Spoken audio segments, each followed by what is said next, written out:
मान लो मन लग जाता है तो शरीर नहीं लग पाता। इस भारत की भूमि पर ही नहीं, संसार में कई जगह पर ऐसे आज भी विचार कर कर लोग बैठे हैं कि अभी हमारी कोई भजन करने की उम्र है क्या?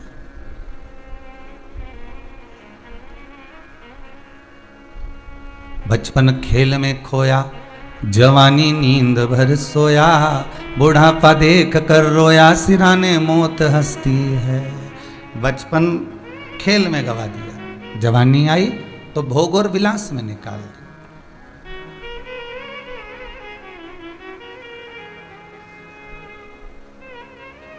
और फिर जो मिली वो अधेड़ी थी, और अधेड़ी भी मिली तो कमाने में निकाल दी।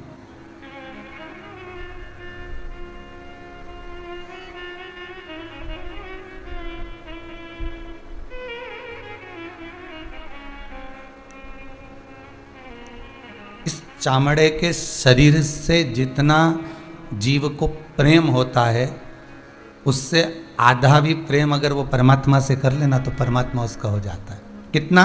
मात्र आधा, ज्यादा नहीं करना है, मात्र आधा बहुत है। जितना ये चामड़े के शरीर से करा।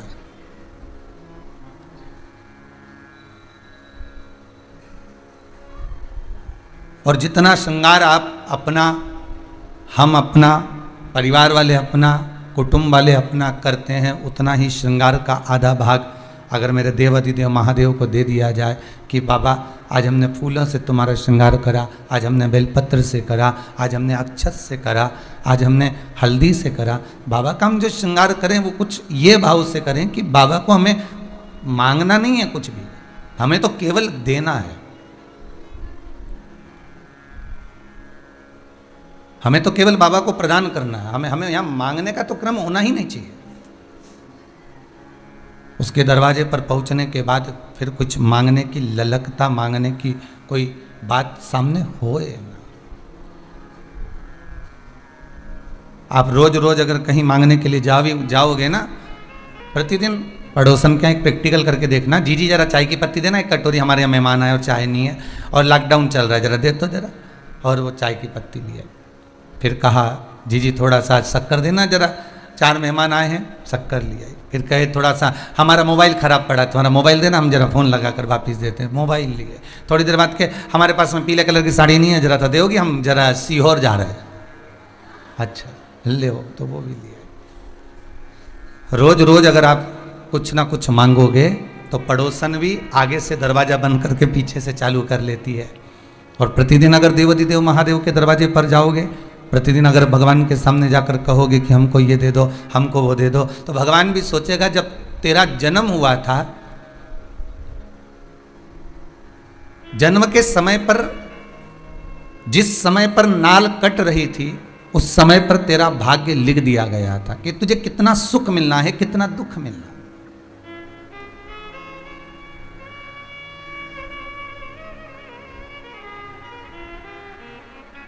कितना सुख तुझे प्राप्त होना है और कितना दुख तुझे प्राप्त होना है।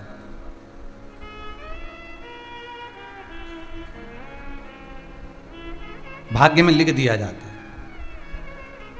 और वो जो ललाट पर लिखा है, जो भाग्य में लिखा है महाराज, उसको टालना, उसको छोड़ना बहुत कठिन है। जो ललाट पर भगवान ने लिख दिया, और जब एक बार ललाट पर लिखा हुआ परमात्मा लिख कर भेजता है, तो वो केवल एक ही जगह पर जाकर ललाट का लिखा हुआ भी कर्म का जो भोग हमारे ऊपर लिखा गया है, उस भोग को अगर हम भोग रहे हैं और बहुत दुखी होकर भोग रहे हैं, तो यहाँ ब्रह्मा और विष्णु, क्योंकि निर्माता कौन है? ब्रह्मदेव।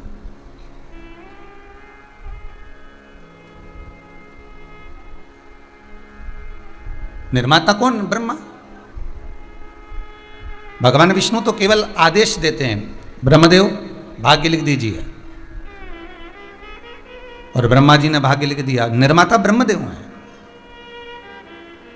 भगवान शंकर को तो संहार का देवता कहा गया कि इनका काम है जब संपूर्ण विश्व का प्रत्येक जीव जब कहीं ना कहीं उपद्रव मचाना प्रारंभ कर दे, दुख देना प्रारंभ कर दे, कष्ट देना प्रारंभ कर दे, जब त्राही त्राही मचने लगे, तब शंकर विनाश का कारण बन जाते, फिर शिव विनाश कर देते।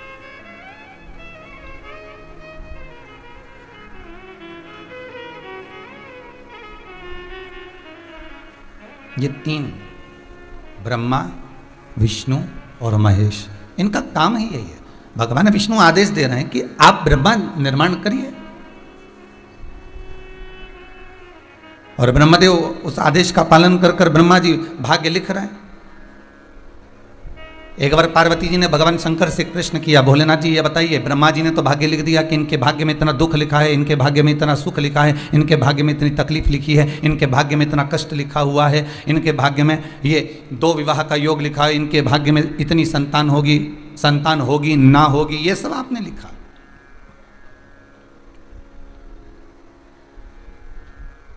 पर कभी कभी ऐसा भी होता है कि डॉक्टरों ने कह दिया इसके संतान नहीं होगी, डॉक्टर ने कह दिया, आपने जगह जगह जाकर चेक भी कराया, जांच भी कराई, और बाद में बहुत प्रयास भी किया गया, सारे बाबा जोगी के पास भी होकर आ गए, ना जाने कहाँ कहाँ होकर आ गए, उसके बाद भी अगर संतान नहीं हुई। पर कभी कभी ऐसा योग बन जाता है, ये भगवान कृपा करता है। क्यों? क्योंकि जब जितनी बार हम भगवान के सम्मुख में, भोलेनाथ जी के सम्मुख में, बाबा भोलेनाथ की चौखट पर, शंकर के सम्मुख में, गुरुजन के सम्मुख में, माता पिता के सम्मुख में, घर के बुजुर्गों के सम्मुख में, घर के बड़ों के सम्मुख में जब हम अपने मस्तक को जाकर रगड़ते हैं, इस मस्तक को जब हम प्रणाम करते हैं, दंडवत करते हैं, उस समय पर भगवान भी सोचता है कि इसकी जो रेखा गलत चली रही है, इस रेखा को केवल चरण की रज से ही उसको क्लियर कर दिया जा सकता है, उसको क्लीन किया जा सकता है, उसको साफ किया जा सकता है। केवल एक सदगुरु की शरण, परमात्मा की शरण, माता पिता की शरण, घर के बुजुर्ग बड़ों की शरण में जाकर।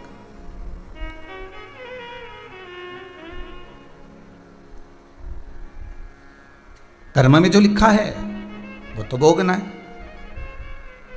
कितना सुंदर बात है महाराज। एक प्रकत्य ऋषि थे जिनका नाम था प्रकत्य, और प्रकत्य ऋषि एकांत में जाकर, वन में जाकर तपस्या कर रहे थे। बहुत आपको कल भी कथा में कहा था, जब कोई संत, साधु, सन्यासी, तपस्वी, साधक, उपासक एकांत में जाकर अगर तप कर रहा है तो उसके तप करने का सबसे बड़ा कारण है कि वो भगवान को पाना चाहता है, वो विषय आदि वस्तुओं में नहीं डूबना चाहता।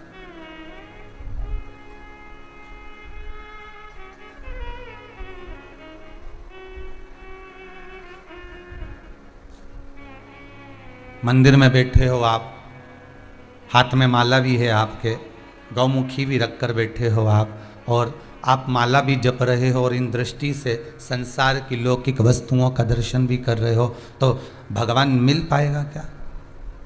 प्राप्त होगा नहीं। फिर किसी ने कहा एक काम करो कि नेत्र बंद कर लिए जाए। अब नेत्र बंद करके बैठ गए तो मन के नेत्र चंचल हो गए। अब नेत्र अगर बंद कर भी लो तो नेत्र मन के चंचल हो जाते, और मन के नेत्र जब चंचल हुए तो मन के नेत्रों ने विचार करा, रोज तो आती थी कमला भाई, आज आई होगी कि नहीं आई होगी, मैं तो नेत्र बंद कर रहा हूं क्योंकि गुरु जी बोले हैं। अब मन का नेत्र चालू है, मन का नेत्र चालू है, मन का नेत्र बंद नहीं हुआ है।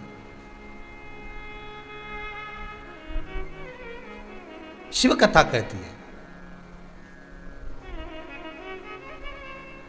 कोई एक व्यक्ति ने प्रश्न किया है, इन पत्रों में भी शायद हो सकता है।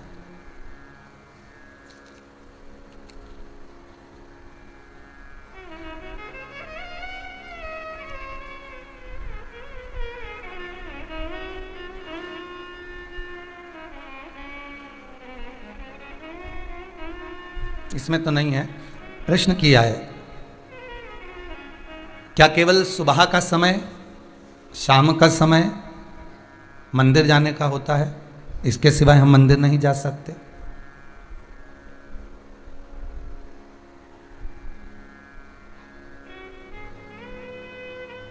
तो एक निवेदन आप सबसे कहूंगा, पहले तो मंदिर बताओ कि किस मंदिर में जाने की बात कर रहे हो। आप कौन से देवता के मंदिर में जाने की बात कर रहे हो?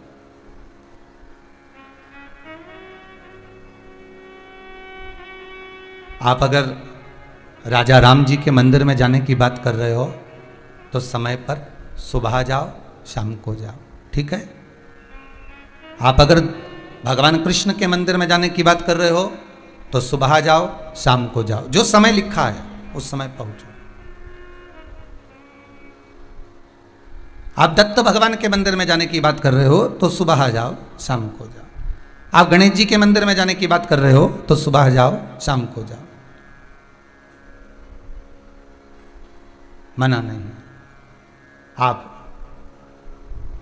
जितने भी देवता हैं, बहुत ध्यान से सुनिएगा, आस्था चैनल के जितने श्रोता भाई बहन कथा सुन रहे हैं, बहुत ध्यान से सुनिएगा महाराज, बहुत अच्छी कथा, बहुत सुंदर प्रश्न है कि मंदिर क्या हम सवेरे और शाम को ही जा सकते हैं?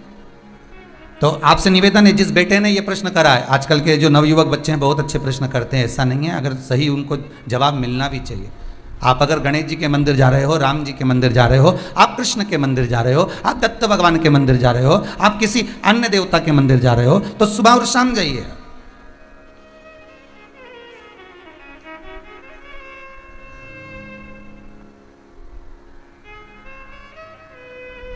पर यदि आप शंकर और जगत जननी जगदम्बा के मंदिर में, दुर्गा के मंदिर में, भवानी के मंदिर में अगर जा रहे हो तो कोई समय नहीं है।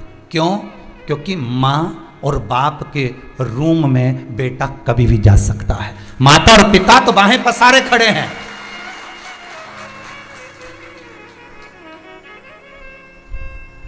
मेरे राम अयोध्या के राजा हैं।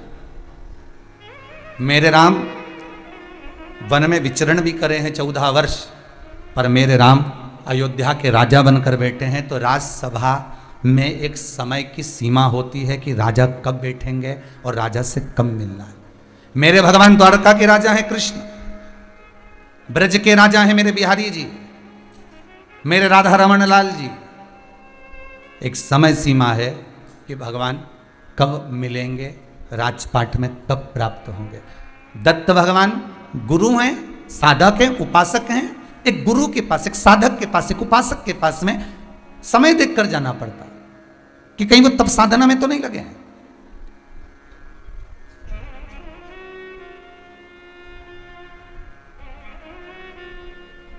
गणेश जी महाराज बुद्धि के देवता हैं।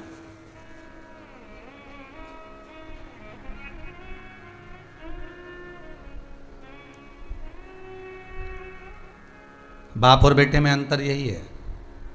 मेरे शंकर और भगवान गणेश में अंतर यही है, एक बुद्धि के देवता है और एक दिल के देवता है। मेरा शंकर काय का देवता है? अरे जम के तो बोलो, दिल का, हृदय का। इसलिए कुंवारी कन्या भी अगर शादी के लिए किसी देवता की पूजन कर रही है, पड़ोसन बोल रही है, नातेदार बोल रहे हैं, रिश्तेदार बोल रहे हैं, कुटुंब वाले बोल रहे हैं, कबीले वाले बोल रहे हैं, तो क्या किसकी पूजन करना? शंकर जी की करो। किसकी पूजन करना? माता जी की पूजन करो। किसकी पूजन करना? भोलेनाथ जी की पूजन करो। 16 सोमवार का व्रत कर लो, सावन के महीने का पूजन कर लो, शंकर जी का ये उपास कर लो, प्रदोष का ये व्रत कर लो, साध लो, ये उपास, ये दान, तो जितने भी करेंगे यहाँ हृदय जुड़ा हुआ है।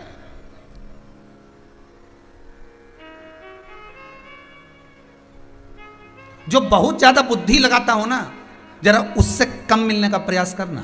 जो हर चीज में बुद्धि लगा है, यहां काय को आए। अब ये जो इतना बढ़िया रोड बन गया, तो ये खड्डा महाराज ने क्यों करवाया?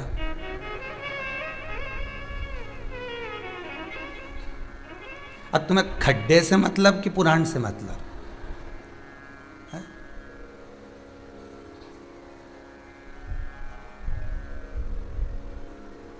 हर चीज में जो बुद्धि लगा है उससे थोड़ा सा दूरी बनाकर चलना। और जो हर चीज में दिल लगाकर बात करे, प्रेम से। 2 बहनें होती हैं, जब 4-5 बहनें होती हैं ना, एक बहन बुद्धि से काम ले, हर जगह बुद्धि लगाए, कितने की साड़ी लाई तो इतने की तुम्हारा भोपाल में ही मिल जाती, बताओ, और तू इतनी महंगी ले आई, इतना की तो यहीं मिल, हर चीज में बुद्धि लगा, पर उसको दिल नहीं दिख रहा कि वैन लेके आइए, तेरे लिए लाइए, दिल से लाइए, हृदय से लाइए, चित्त से लाइए, तो उसकी कीमत आंकने की क्या जरूरत है कि कितने की लाई, क्या पूछना अपने को? नहीं, आम खाओ कि गुठली गिनो?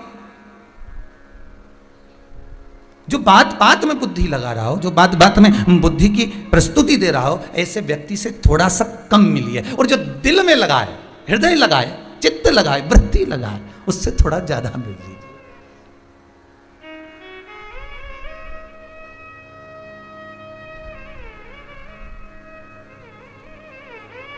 ना कुछ घट गया होता, ना कुछ लुट गया होता, जो तुमने क्रोध में कहा, यदि वही प्रेम से कहा होता। बस केवल अगर प्रेम से कहा है, दिल से कहा है, हृदय से कहा है, मन से कहा गया है, तो वो कार्य तुरंत हो जाएगा, तुरंत। एक किसी जाओ कहीं स्टेशन पर जाना, रिजर्वेशन कराने, या बिजली का बिल जमा करने जाना, या कहीं ऐसी जगह जाओ किसी ऑफिस में, और वहां जाकर जरा अच्छा जम के बोलना, है जरा ये कर दे मेरा, अच्छा चिल्ला के बोलना, वो करेगा? लाइन लगाओ, चलो लाइन लगाओ, उधर से जाइए, उधर से जाओ, जल्दी निकलो इधर से, चलो उधर से जाओ, लाइन लगा जाओ। और अगर वही बात अपने प्रेम से कही होती, काका जी कैसे हो, अब काका जी भी बाल खुजारिया है, कभी पहचानता तो था ही नहीं, काका कैसे लग गया। ये हृदय की बात है, दिल की बात है। काका जी बहुत जल्दी है, आज बच्चे को स्कूल भेजना है, गाड़ी में लेकर आ गया हूँ, मेरा क्या टिकट कर दोगे, क्या मेरा ये बिल जमा कर दोगे? तो वो भी कह देगा रख दे रुक जा, और सामने वाले से कह देगा जरा रुक जा बेचारे का टिकट, वो तुरंत फॉर्म भर दिया, तुरंत टिकट कर दिया, या तुरंत बिजली का बिल जमा कर दिया। प्रेम, यहाँ संपदा नहीं दी गई है, यहाँ धन नहीं दिया गया, यहाँ दौलत नहीं दी गई है, केवल प्रेम दिया।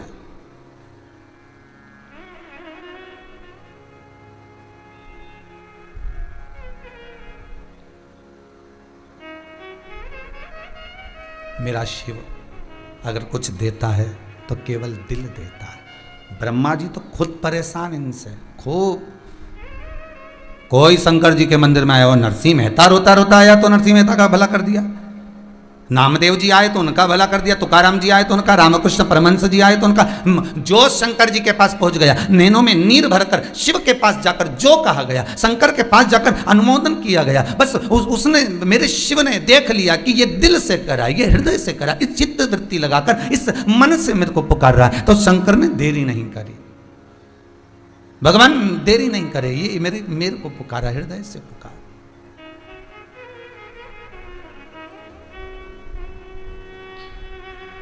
इसने बुद्धि नहीं लगाई है, इसने विवेक नहीं लगाया, और इसने जो लगाया बस केवल हृदय लगाया, हृदय लगाया। आज सबसे निवेदन है, एक राधा जी का चरित्र है। एक बार भगवान कृष्ण ने राधा जी से कहा, राधा मुझे वो देना जो मेरे पास में नहीं है।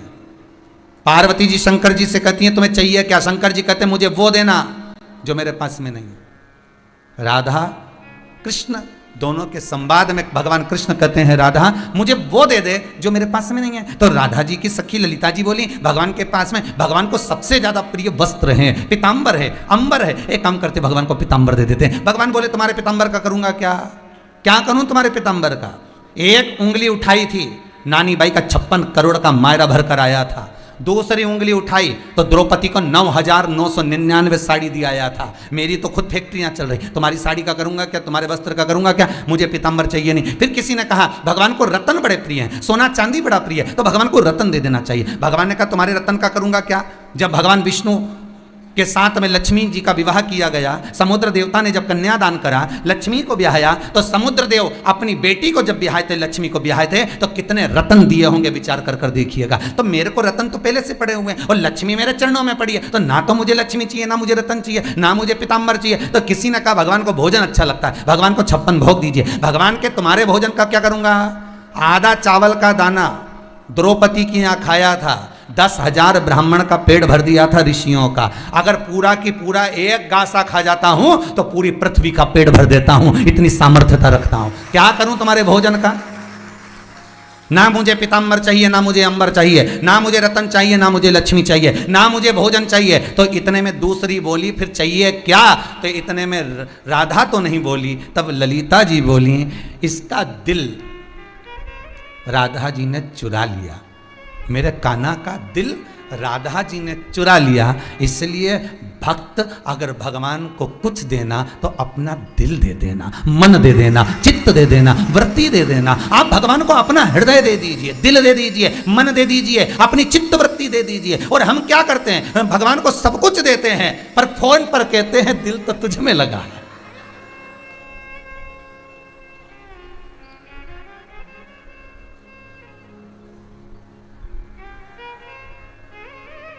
जिसको देना था उसको नहीं दे पाए।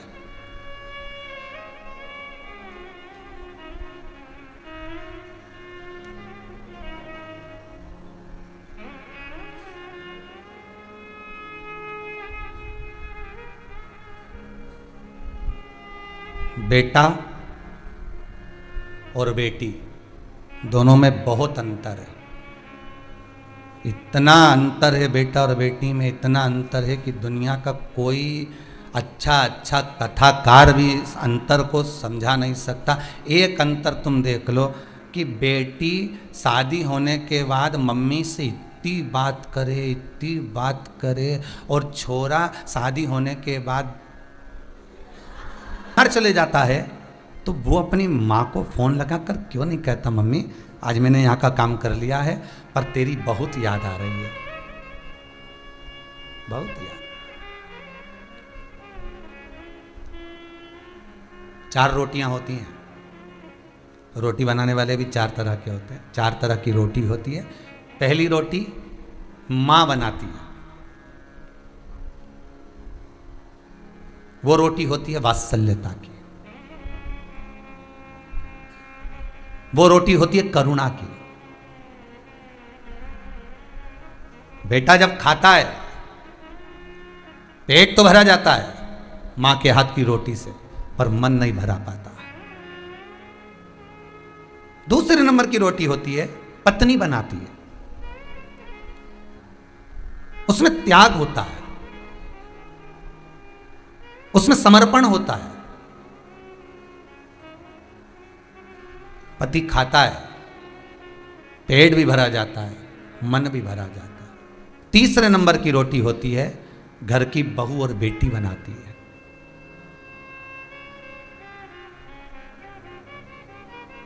उसमें स्नेह जुड़ा होता है,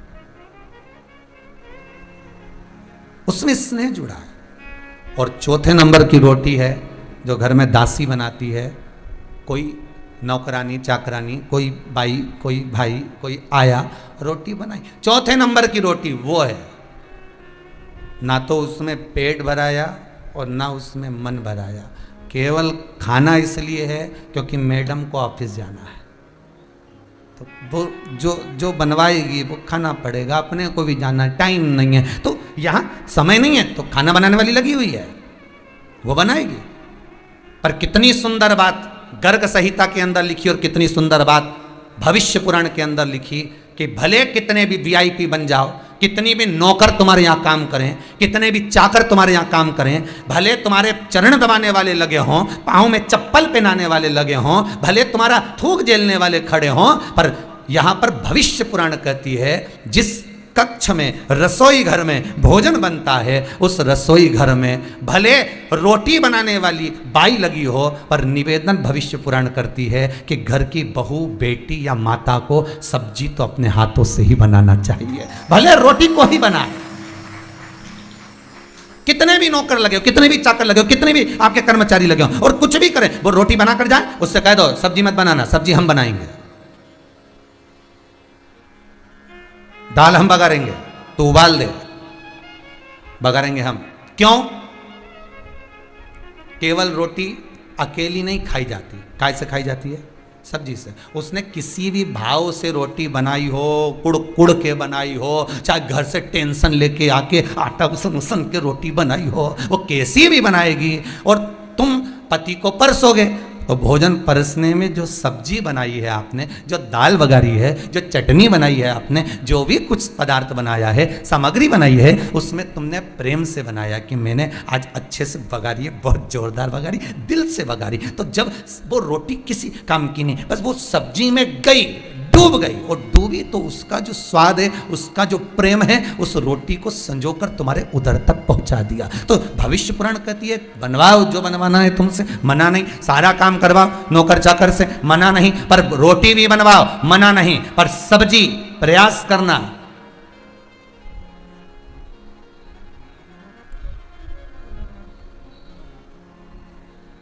सब्जी स्वयं बनाए, स्वयं बनाए। किसी भी देवता के यहां जाइए, समय देखकर जाओ, मना नहीं है। वहां लिखा रहता है सुबह 9 बजे से 12 बजे तक खुला रहेगा, 4 बजे से इतनी बजे तक खुला रहेगा। पर शंकर के मंदिर में कोई समय नहीं होता, माँ जननी जगदम्बा के मंदिर में कोई समय नहीं होता। माता वैष्णो देवी के मंदिर चले जाओ, बिजासन के मंदिर चले जाओ, सलकनपुर चले जाओ, मैहर चले जाओ, तुम जितने माता, देवास वाली माता के मंदिर चले जाओ, तुम जितनी चामुंडा के माता के मंदिर, कलकत्ता वाली माता के मंदिर, जितनी देवी के मंदिर जाओगे, जितने सिद्धपीठ जाओगे, सारी सिद्धपीठ में समय की कोई परिभाषा नहीं होती। माँ के दरबार में समय की सीमा नहीं होती। क्यों? क्योंकि माँ अपने बेटे से कभी भी मिल सकती है और बेटा अपनी मां को कभी भी पुकार सकता है, उसके समय की कोई सीमा नहीं है। आधी रात को भी बेटा रो रहा है, आधी रात को भी बच्चा रो रहा है, तो मां को उठना पड़ेगा, मां को उठना पड़ेगा। एक पहले एक भजन चलता था नवरात्रि में, हमने भी सुना था, आपने भी सुना होगा, बेटा जो बुलाए मां को आना चाहिए।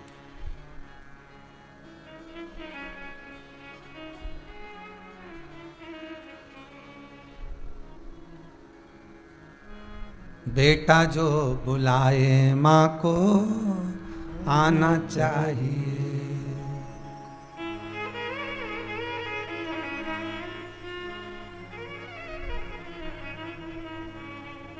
एक भाव कहा है किसी ने, चित्त जुड़ा है वह शिव और जगदम्बा, माता पार्वती, मां शेरावाली, दुर्गा, भवानी माँ। माँ का मंदिर कभी बंद नहीं होता, पिता का दरवाजा कभी बंद नहीं होता, वहां कभी भी जा सकते, कभी भी। शिव के द्वार कभी भी जाओ। जिस बेटे ने प्रश्न करा है कि भगवान के मंदिर सुबह शाम ही जा सकते हैं, नहीं बेटा, भगवान कौन से हैं, देवता कौन से हैं और किसके यहां जा रहे हो, अंतर है, अंतर है। 3 मित्र आपस में झगड़ा कर लिए जंगल में जाके, एक राम जी को भजता था, एक कृष्ण जी को भजता था, एक शंकर जी को भजता था। तीनों झगड़ा कर लिए, तीनों बोले मेरा, एक बोला मेरे राम जी के बराबर कोई देवता नहीं, एक बोला मेरे कृष्ण जी के बराबर कोई देवता नहीं, एक बोला मेरे शंकर जी के बराबर कोई देवता नहीं। तीनों झगड़ा कर लिए। तो तीनों में विचार करा, चल तू राम जी के बुला, तू कृष्ण जी के बुला, मैं शंकर जी के बुलाऊं। सबसे पहले कौन आए आज ही देख ले, बस जो पहले आएगा समझ लो बस वो ही देव, ठीक है। अब तीनों ने झगड़ा, तो बच्चे तो आपस में झगड़ लेते हैं, तीनों ने झगड़ा कर लिया। एक चिल्ला कर बोला, हे अयोध्या के राजा, हे नरेश, हे अवधपति, हे जानकी पति, अयोध्या छोड़कर जल्दी आओ मेरे राम राघव, मैं आपको पुकार रहा हूं, जल्दी पधारो अवध नरेश, आइए। उसने पुकारा, भगवान नहीं आए। दूसरा चालू हुआ, हे द्वारकाधिपति द्वारकेश, हे द्वारका के नाथ, हे मथुराधीश, हे मथुरा के राजा, हे द्वारका के राजा, शीघ्र आओ, मुझे आपकी जरूरत है, भगवान पधारो। और तीसरा बोला, कंकर को उठाया, शंकर भोला कहाँ है रे, इतने में तो भोला प्रकट, भोला सामने, भोला तो भोला, इनने कंकर उठाया, शंकर दिखा ने भोला, वो तो तुरंत फिर आए राम जी, फिर आए कृष्ण जी। तो ये दोनों उनसे झगड़ा करने लगे, हमें सबसे पहले तुम्हें बुलाया, तुम क्यों नहीं आए। राम जी बोले, तूने कहा था अयोध्या नरेश पधारो, तो नरेश को ऐसे ही आए। अवध का राजा जब चलता है तो सेना भी तो तैयार करना पड़ती है कि ऐसे ही प्रधानमंत्री यूं ही चल जाए, है? राष्ट्रपति प्रधानमंत्री को बुलाओ तो व्यवस्था तो करना पड़े ना, पहले से सेना वेना तैयार करो, साधो सब कुछ, मंच देखो, ये देखो, वो देखो, नहीं 2-4 कुत्ता लेने घुमाओ, फिर देख के आओ कहीं कोई सामान तो नहीं पड़ा इधर उधर, तो कोई राजा ऐसी आ जाए। तो आपने कहा अवध नरेश आई है, अयोध्या के राजा आई है, तो राजा चलकर आएगा, सेना तैयार करेगा, एकदम कैसे आ जाएगा। और इतने में वो कृष्ण वाला बोले तो आप नहीं आए द्वारकानाथ। द्वारकानाथ बोले अब राजा हूँ, 16,108 रानियाँ हैं, सबके कमरे से निकलूँ, द्वारका की सीढ़ी नीचे उतरूँ, फिर सेना लूँ, तैयारी करूँ, फिर तो पहुँचूँ। तो फिर इन्होंने राम जी और कृष्ण जी से पूछा, फिर ये शंकर जी इतनी जल्दी क्यों आ गए, तुम बताओ। तो दोनों राम और कृष्ण बोले ये सबसे ज़्यादा फ्री है, ना तो ये नरेश हैं ना राजा है, हमें तो फिर भी निकल कर आने में टाइम लगता है, ये तो 24 घंटा घूमते रहते हैं, 24 घंटा। इनको तो पुकार आ जाए। राम मुस्कुरा कर कहते हैं, राम मुस्कुरा कर कहते हैं, इसलिए तो राम करें कि मैं भजन इनका करता हूं। कृष्ण कहते हैं मैं भजन इनका करता हूं। तो शंकर जी से पूछा फिर ये किसका भजन करते हैं, तो शंकर जी बोले मैं इन दोनों का करता हूं, मैं राम और कृष्ण का करता हूं।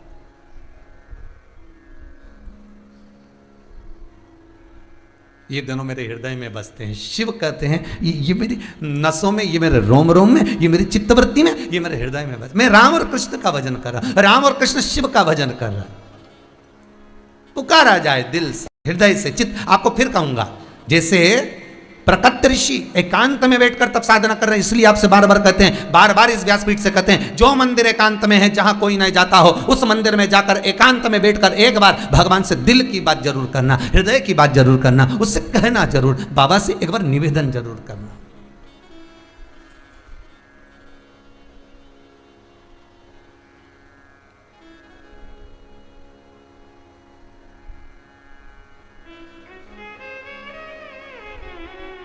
कितना सुंदर उसके हृदय बात कही है, हृदय।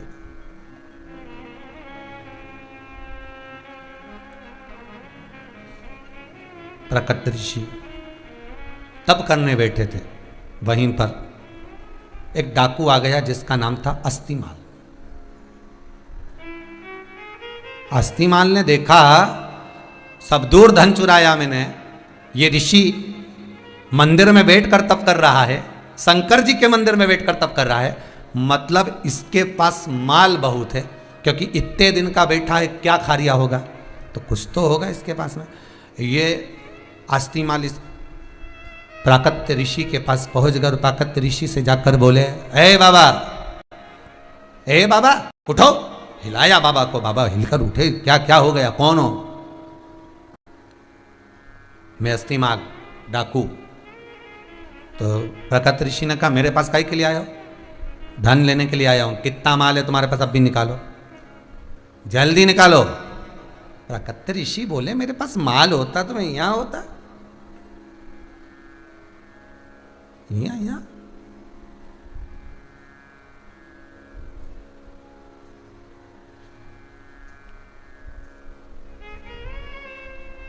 मैं यहां आता क्या? तब साधना मेरे पास, मुझे धन का लोभ नहीं है, मुझे धन की कोई आसक्ति नहीं है, मुझे तो भगवान का भजन करना है, शंकर का भजन करना है, मैं तो मंत्र जाप में डूबा हुआ। और आप अस्तिमाल तुम मेरे पास धन लेने आए हो, अगर धन तुम्हें कहीं लेने जाना है, कहीं डाका डालना है, तो कहीं दूसरी जगह जाकर धनपति क्या डालो। इतने में तो अस्तिमाल को क्रोध आ गया, और क्रोध आकर जो गुस्सा आया, और गुस्सा आकर धक्का मारा प्राकट ऋषि को। प्राकट ऋषि शंकर के शिवलिंग से टकरा गए, और शिवलिंग से टकराते सी प्राकट ऋषि के सिर में से खून बहना चालू हो गया।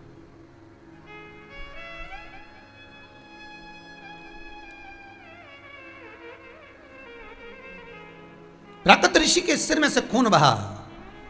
खून बहते ही, जैसे ही खून बहा, ऊपर मंदिर के शिखर में से सोने की 50 गिन्नियां नीचे गिरी, और गिरी।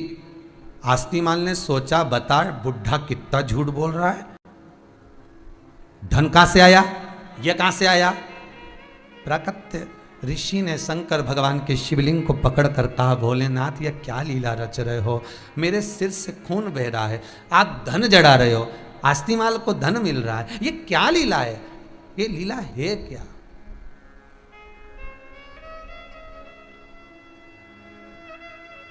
क्या लीला है?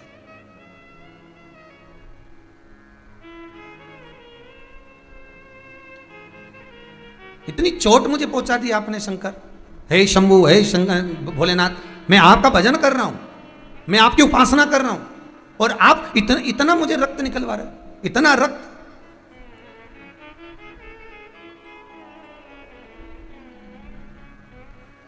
आस्तिमाल ने कहा बाकी की मुद्राएं और कहां हैं, जल्दी निकाल, नहीं तो मैं तुझे काट दूंगा, जल्दी बोल। भगवान शिव प्रकट हो गए शिवलिंग में से। प्रकट ऋषि को कहा, प्रकट तेरे और इस अस्थिमाल दोनों में अंतर है। यह अस्थिमाल पूर्व समय का बहुत बड़ा दानी था, इतना दान करता था, इतना पुण्य करता था, इतना सत्कर्म करता था, खूब दान दिया करता था, खूब भजन किया करता था, खूब स्मरण किया करता था। इसके भाग्य में मनुष्य देह धारण करने के बाद इसको राजा का सिंहासन मिलना था, पर यह पृथ्वी पर आकर चोरी कर कर डाकू का पद पा गया और थोड़ा थोड़ा थोड़ा थोड़ा चोरी करने लगा, तो आज इसको केवल इतनी ही सोने की मोहरें भाग्य में मिल पाई। और सुनो प्राकट ऋषि, तुम पूर्व समय में एक मछुआरे थे, मछली पकड़ते थे, और मछली पकड़कर एकाग्रित करते वो मछलियां तड़पती मरती, उसके मरने का पाप तुम पर चढ़ा हुआ था।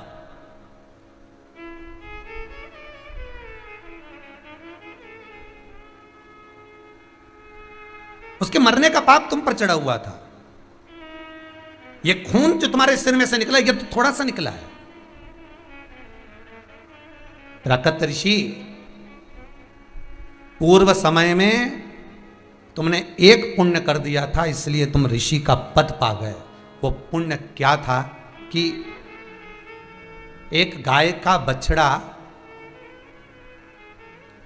प्यासा तुम्हारे पास में आया, और तुमने अपने पानी में से, क्योंकि तुम समुद्र के तट पर थे, वहां खारा पानी था, बछड़े को पानी पीना था, निर्मल जल नहीं था, तुमने अपने घड़े में से थोड़ा सा जल निकालकर उस बछड़े को पिला दिया था, इसलिए तुम्हें ऋषि का पद मिल गया।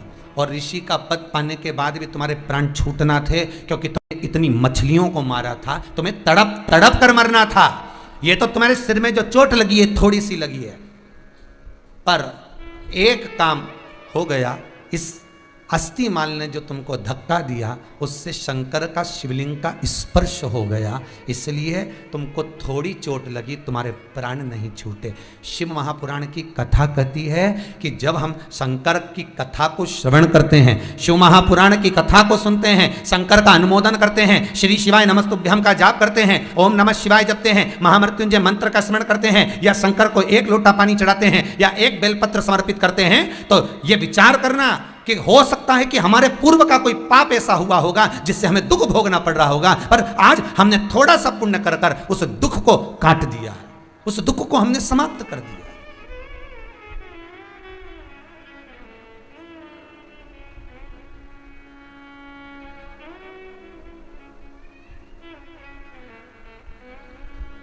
उस दुख को हमने समाप्त कर दिया। महाराज,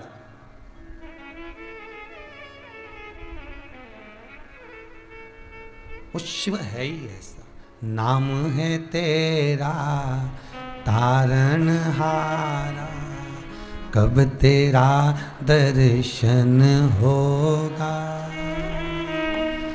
जिनकी प्रतिमा इतनी सुंदर, वो कितना सुंदर होगा, वो कितना सुंदर होगा, वो कितना सुंदर।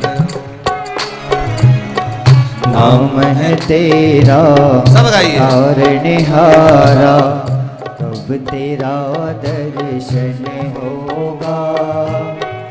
जिनकी प्रतिमा इतनी सुंदर, वो कितना सुंदर होगा, वो कितना सुंदर होगा। नाम है तेरा तारणहारा, कब तेरा दर्शन होगा। जिनकी प्रतिमा इतनी सुंदर, वो कितना सुंदर होगा।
तुमने तारे लाखों प्राणी, ये संतों की वाणी है। तुमने तारे लाखों प्राणी, ये संतों की वाणी है। तेरी छवि पर मेरे भगवन, ये दुनिया दीवानी है। तेरी छवि पर मेरे भगवन, ये दुनिया दीवानी है। ये दुनिया दीवानी है। ये दुनिया दीवानी है। भाव से तेरी पूजा रचाऊं, भाव से तेरी पूजा रचाओ, जीवन में मंगल होगा। जिनकी प्रतिमा जितनी सुंदर, वो कितना सुंदर होगा, वो कितना सुंदर होगा। नाम है तेरा तारणहारा, कब तेरा दर्शन होगा। जिनकी प्रतिमा जितनी सुंदर, वो कितना सुंदर होगा, वो कितना सुंदर होगा।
सुरवर मुनिवर जिनके चरणे निस दिन शीस झुकाते हैं।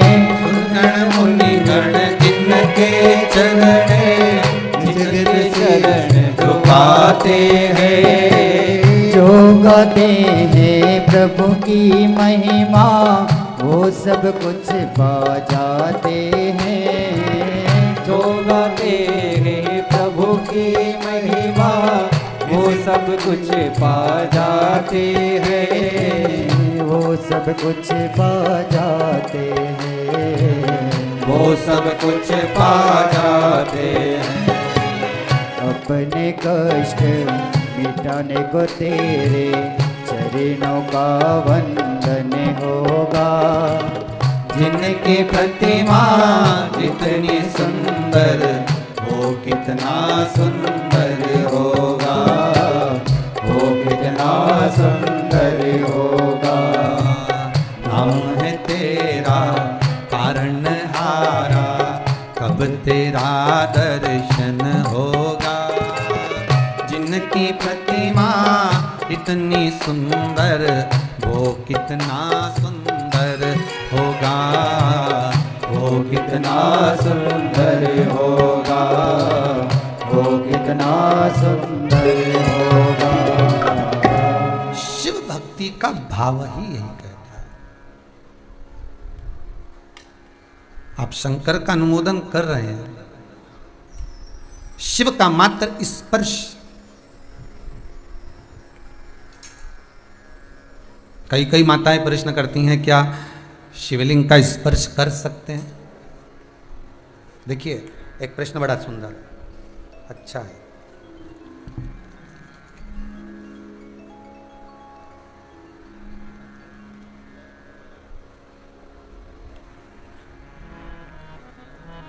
गुरुजी आपने कहा था यदि घर में कोई पशुपति व्रत करे तो काली तिल शिव जी को नहीं चढ़ाना चाहिए।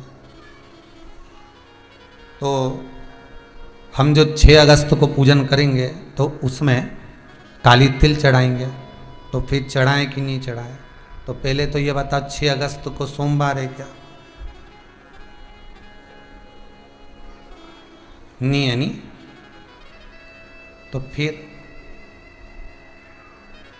जिस दिन पशुपति व्रत होता है सोमवार का, उस दिन नहीं चढ़ाना है। ये नहीं कि तुम 5 सोमवार करोगे तो उस बीच में ही नहीं चढ़ाना। ये तो कहीं वर्णन एक माता जी ने प्रश्न करा कि हम जो भगवान शंकर जी का शिवलिंग बनाएंगे तो उसका विसर्जन कहाँ करने जाएंगे? तो घरे कर लो, उसमें कौन सी दिक्कत? घर में अगर पास में कहीं नदी हो, तालाब हो, बावड़ी हो, कुंड हो, वहां जाकर विसर्जन करो। शिवरात्रि के दिन पूजन कर रहे हो, रात को विसर्जन करना है तो रात को कर सकते हो, और सवेरे जाकर विसर्जन करना हो तो सुबह कर सकते हो। अगर पास में नदी हो, तालाब हो, कुंड हो, सरोवर हो, बावड़ी हो, वहां कर लो। और अगर नहीं है तो एक बाल्टी में जल भरो साफ और उसमें विसर्जन कर दो, और उस पानी को गमले में कहीं ले जाकर वृक्ष के नीचे डाल दीजिए, विसर्जन हो जाएगा। पर करो पूजन शिव की, बहुत जरूरी। स्पर्श मात्र शंकर का, मात्र स्पर्श शिव का। अब एक प्रश्न और खड़ा हो जाता है, महाराज जी शिवलिंग कितना बड़ा बना है? अब कितनी बार कहा, एक इस हाथ को जमीन पर रख के देख लो, थाली में रख के देख लो कि अंगूठे को खड़ा करो, हाथ को रख के देख लो। अब बस इसी अंगुष्ठ के बराबर में जलाधारी शिवलिंग सब इसी के अनुकूल होना चाहिए, इससे बड़ा नहीं। अब तुम फैशन में बढ़ा लो, तुम्हारी मर्जी है, तुम जितना बड़ा बनाना हो तुम्हारा मन। अब आगे तुम्हारा मन भी तो होना चाहिए ना भाई, हमारा तो मन, हम तो इतनी सारी मिट्टी का लाए, तो हम सबका बनाएंगे तो बना लो, अब मन तुम्हारा।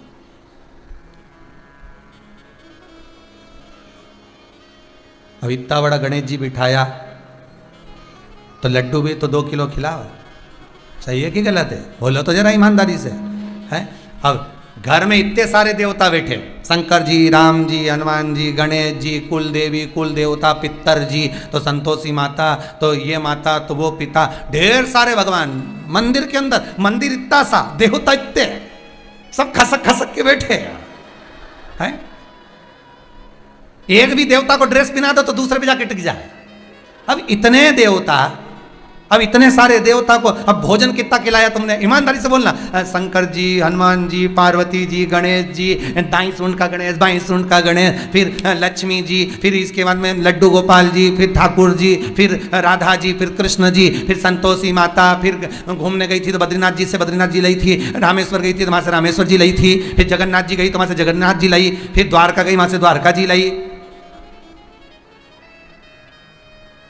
फिर सीओर आई तो उज्जैन चली गई, वहां से महाकाल जी लाई। अब इतना सारा देवता और इतनी सी शक्कर, इतनी सी शक्कर, और इतनी समझदार बन के बढ़िया पल्लू वल्लू डाल के इतनी सी शक्कर लेके आई है और भगवान के सामने रख के, जय जगदीश अब गणेश जी भगवान शंकर से बोले हम खाएंगे, हनुमान जी बोले हम खाएं, राम जी के हम खाएं, सब देवता आपस में झगड़ा करे। तो देवताओं ने भी सोच लिया इसने अपने को खाने के चक्कर में किचकिच कराई, अब जे किचन में जाए तो अपन भी किचकिच करा। तो ये किचन में पहुंची और सास के साथ जो किचकिच चालू हुई, तो सास भी सोचा हमारी तो ना जाने क्या है ऐसा हमारे घर में, समझ में नहीं आए गुरुजी, हम तो कितनी जगह पूछे समझ में नहीं आए कि जरा सी बात के पीछे सब बात बिगड़े तो सब झगड़ा हो जाए। तो उनसे कह दो शक्कर कम है, थोड़ा आइटम तो बड़ा। देवता इतने शक्कर इतनी से कितनी खाए, हमारे यहाँ सब कुछ है गुरुजी, पर शांति नहीं, तो शांति हो कहाँ से? भगवान को तुम लोग बेवकूफ़ बनाओ। अगर रखो, साधो, पूजन करो, साध्य बनाओ, भगवान की आराधना कर रहे हो, दिल से कर रहे हो, तो फिर भगवान के साथ कपट क्यों कर रहे हो? पति की थाली अलग, पत्नी की अलग, जेठानी अलग, बड़ा छोरा अलग, बड़ी छोरी अलग, और भगवान इतना सारा एक।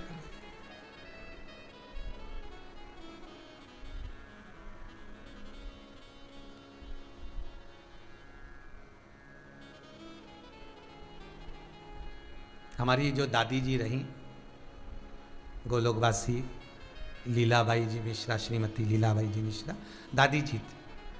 उनका एक नियम था, जितने हमारे घर में भगवान थे नहीं, सारे भगवान के भोग भी अलग रखती थी और दिया भी अलग लगाती थी। एक भगवान इतनी शक्कर लेके बैठती थी, इतनी जितनी आपको दिखाई, और प्लेट इतनी बड़ी बड़ी 2-3 प्लेट रखती थी, सब में रख देती है, गणेश जी तुम्हारा, शंकर जी तुम्हारा, हनुमान जी तुम्हारा, राम जी तुम्हारा। और इतनी देर में वो 4 जनी जी में, इतनी देर में ये एक बत्ती लगाए, उतार के वापस धर दे, दूसरी बत्ती लगा के रख दे, तीसरी बत्ती लगा के, चौथी बत्ती लगा, फिर रख दे, फिर 4 देवताओं की प्लेट की शक्कर कटोरी में डाल दे, फिर दूसरे 4 देवता को धो के, मैं थाली में तो जल तो रहे स्नान का, वहीं धोती जाए, मैं फिर भोग लगा दे, फिर बाकी का देवताओं के सबके भोग लगा के, सबके दिया लगा के, तब पूजन कंप्लीट करके फिर उठती मन में। तो हमको तो लगता है कि आज हमको अगर कुछ भगवान कृपा कर रहा है तो ये वही अलग अलग दिया और बत्ती का असर होगा, इसलिए भगवान कहीं कृपा कर रहा होगा।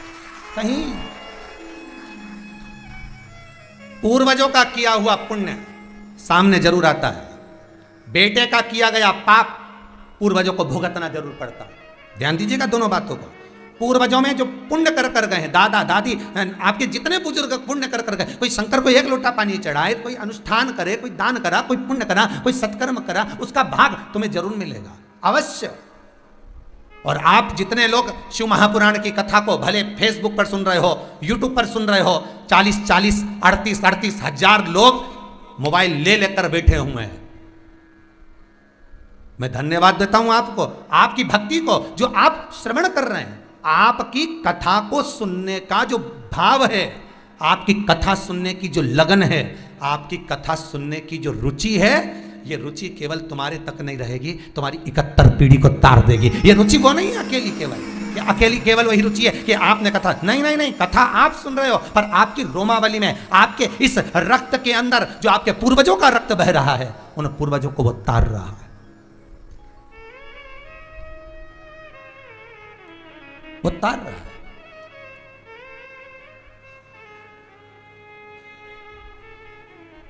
वो कहीं ना कहीं प्राप्त हो जाता है, किसी ना किसी रूप में। शंकर का अनुभव, शंकर का अनुवादन, शंकर का स्मरण, शिवलिंग का स्मरण, शंकर का आनंद सुख, जीवन का एक आनंद देने वाला।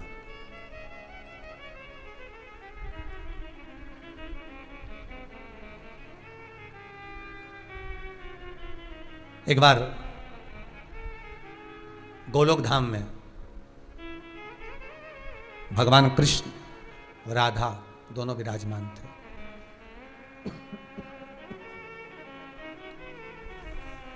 गोलोक धाम में दोनों विराजमान हैं, राधा भी है, कृष्ण भी है। अब राधा और कृष्ण दोनों विराजमान थे, तभी अच्छा, आप लोगों को कभी कभी ऐसा महसूस होता हो कि राधा कृष्ण का तो ये द्वापर में अवतार हुआ, यही राधा कृष्ण, केवल द्वापर में राधा कृष्ण नहीं, राम जी केवल त्रेता में नहीं आए, ऐसे ना जाने कितने त्रेता निकल गए और कितनी बार मेरे राम आ गए, ना जाने कितनी बार सतयुग निकल गया, ना जाने कितनी बार द्वापर निकल गया, ना जाने कितनी बार कलयुग निकल गया, और अपने जैसे ना जाने कितनी बार आ चुके हैं।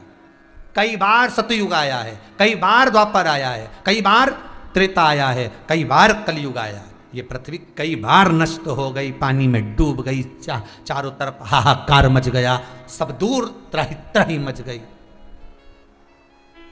कल आपको देवप्रयाग का वर्णन किया था, जहां पर भागीरथी और अलकनंदा का संगम है। उसको देवप्रयाग क्यों कहते हैं, उसका कारण क्या है?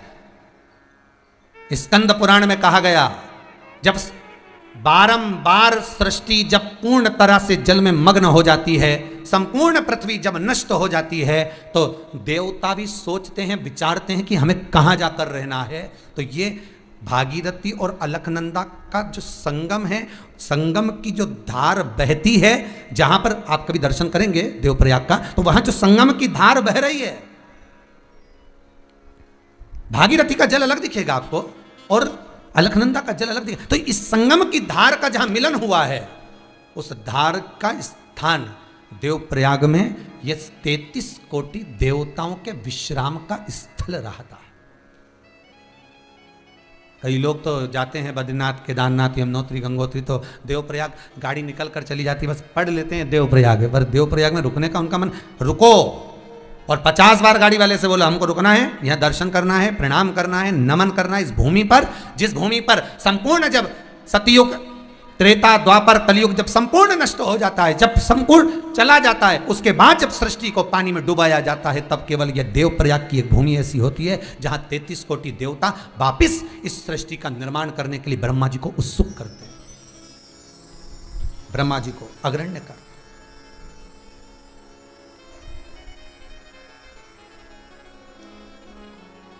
ये देवप्रयाग की भूमि,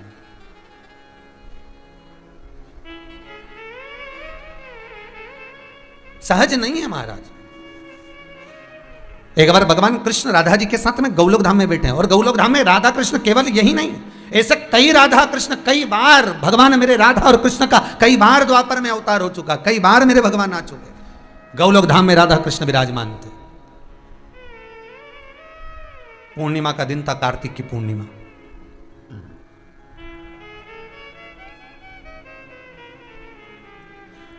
सुंदर राधा उत्सव चल रहा था, खूब सुंदर उत्सव चल रहा है।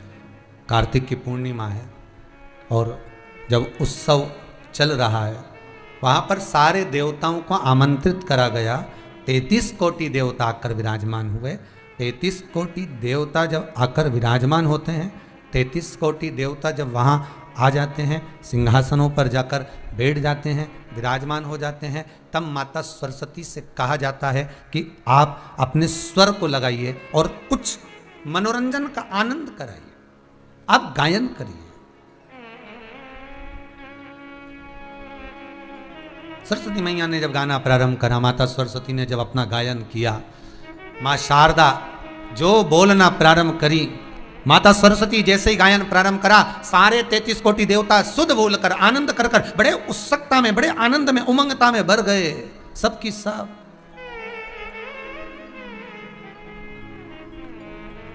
सब भर गए। और जब सब आनंद में भर गए, सरस्वती मैया ने जब गायन बंद करा, सरस्वती मैया ने जब भजन गाना, गायन करना, वीणा बजाना जब बंद किया, तो बंद करते ही सारे देवताओं ने सरस्वती मैया को कुछ ना कुछ दिया। भगवान शंकर ने भी कुछ दिया, रत्न आदि प्रदान करे, कोई किसी ने कुछ दिया, सारों ने दिया। सरस्वती मैया बड़ी खुश, बड़ी आनंद में, आज मेरा कितना सम्मान हुआ, कितना सम्मान हुआ है।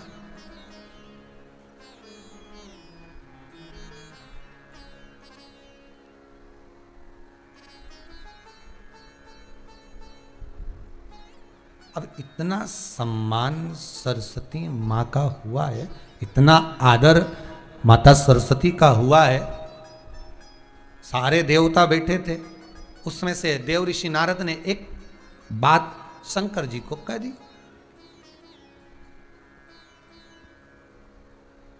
ये गंगा अवतरण की कथा है, गंगा शिव महापुराण चल रही है। गंगा का जल कैसे बना, ये वो कथा है। शायद आपने कभी सुनी कि नहीं सुनी, पता नहीं, पर देवी भागवत का यह पावन चरित्र, शिव महापुराण का, लिंग पुराण का, स्कंद पुराण का यह पावन चरित्र जो आप श्रवण कर रहे हैं, इस जीवन को उतारने वाला, कि गंगा का जल बना कैसे था। अपन ने तो कह दिया कि ब्रह्मा जी के कमंडल से गंगा निकली, अपन ने तो कह दिया कि भगवान विष्णु के चरणारविंद से गंगा निकली, विष्णुपदी कहलाई, ब्रह्मा जी के कमंडल में गई, शंकर जी के मस्तक पर गई, वहां से निकलकर सीधे गौमुख पर आई, गौमुख से सीधे निकलकर गंगोत्री में आई, गंगोत्री से निकलकर देवप्रयाग में आई, देवप्रयाग से निकलकर ऋषिकेश पहुंची, ऋषिकेश से निकलकर हरिद्वार पहुंची, हरिद्वार से निकलकर बहती बहती प्रयागराज पहुंची, प्रयागराज से काशी पहुंच गई, काशी से कलकत्ता पहुंच गई, गंगा सागर पहुंच गई। हमने तो कह दिया कि ये गंगा का जल, पर गंगा का जल बना कैसे, क्यों इसको आनंदित करते हैं, क्यों इसमें वो बल होता है कि अच्छे अच्छे रोग को मिटा देता है, अच्छे अच्छे रोग को मिटाने की इसमें सामर्थ्यता है गंगा के जल में। जब विदेशी जब भारत पर इन अंग्रेजों का जो भाव था, रह रहे थे, आक्रमण कर रखा था, ये अंग्रेज जब अपने देश जाते थे तो कोई दूसरा जल भर कर नहीं ले जाते थे। 15-15, 20-20 दिन का सफर करना रहता था तो गंगा का जल भर कर ले जाते थे। कोई पूछते थे कि गंगा का जल क्यों ले जा रहे हो, तो कहा ये 20 दिन तक भी खराब नहीं हो, 1 महीने तक भी खराब नहीं हो। और वहां से जब जल लेकर आते थे अपने देश से तो वो 2 दिन में कीड़े पड़ जाते थे, सड़ जाता था, बॉटल में बदबू आने लगती थी, गंध आने लगती थी। जैसे गीले कपड़े नहीं होते, उस गीले कपड़े में कैसी बदबू आती है, वैसे ही पानी में गंध आने लगती थी। किसी भी नदी का जल भर कर रखोगे उसमें कीड़ा पड़ सकता है, वो काला पड़ सकता है, पर गंगा जल में वो तत्व छुपा हुआ है, गंगा जल में वो आनंद छुपा हुआ है कि गंगा का जल कितने भी समय भर कर रखना, कितने भी समय तक रखना, सालों साल तक रखना, पर जब निकलेगा तब गंगा का जल निर्मल निकलेगा, ना कीड़ा होगा ना उसमें कुछ मिलने वाला, बस वो निर्मलता ही देगा, सुखता ही देगा।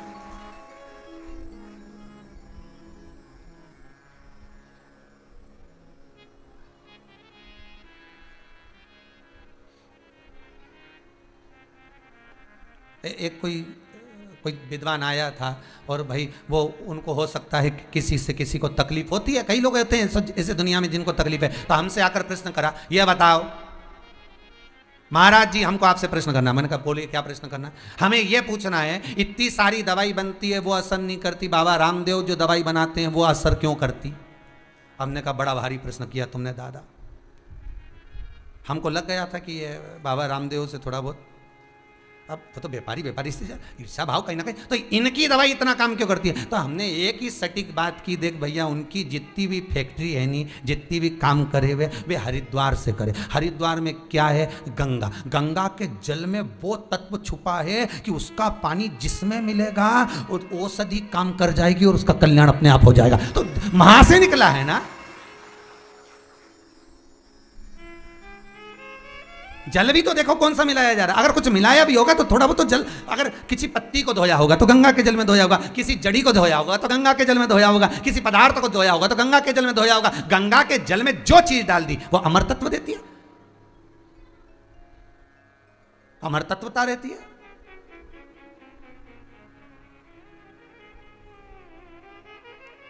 धार में एक हमारे इंदौर में सराफा वाले हैं, उनकी सास ससुर धार में रहते हैं। धार में रहते हैं तो उनके ससुर जी को हो गया कैंसर। डॉक्टर ने कह दिया इनका कीमो मीमो चालू करना है, इनको कीमो होना है, इनका कीमो चालू करना है, कैंसर है और बड़ा भारी हो चुका है, लास्ट स्टेज पे पहुंच चुका है, ऑपरेशन करना पड़ेगा, ये करना पड़ेगा। पत्नी शिव की भगत थी, शंकर की उपासक। उसने कहीं शंकर की कथा में पढ़ लिया होगा कि गंगा के जल में वो तत्व छुपा है कि अच्छी अच्छी बीमारी को भी ठीक कर सकता है।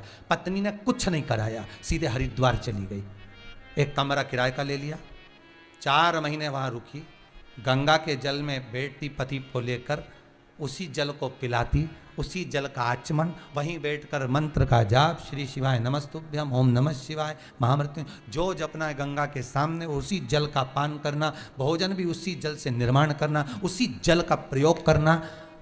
वो 4 महीने बाद जब वापिस आई और जांच करवाई तो कैंसर समाप्त था महाराज, कैंसर समाप्त हो गया था। जल की महत्वता को पहचानिए कि उस जल में ऐसा क्या है, गंगा के जल में ऐसा क्या छुपा है। गंगा के जल में 33 कोटि देवता भी जिस जल में स्नान करने को तरसते हैं, वो जल कोई साधारण नहीं हो सकता।